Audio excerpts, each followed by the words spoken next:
હું જઉં તા ને. હારું તાન ફેર ટાઈમ લઈને આવજો એક દાડો હો હવે રોટલા ખાય એવા.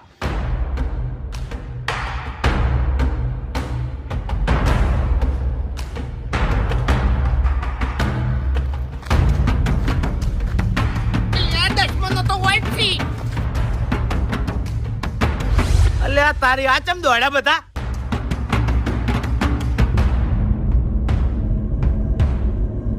બાપુજી એ બાપુજી હા બાબુજી આવો.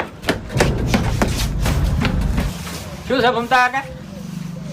હે તમે આટલા બધા દોડો છો? મહેમાન છે નહીં ઓળખતા? મહેમાનને જ મારવા આયા સીર્યા. તે મહેમાન ને મારવા એટલે તું સમજી છું લ્યા. લે શાંતિ રાખો કે એ શું છે? અલે ગામમાં તો ઝઘડા કરો છો, મહેમાન ના ચીડે ધોકા લઈને થવા માંડ્યા. તમે શરમ આવે છે કે નહીં આવતી? એટલે મહેમાન કોઈ ઓછા લાકડે બળે એવા નહીં હોવે.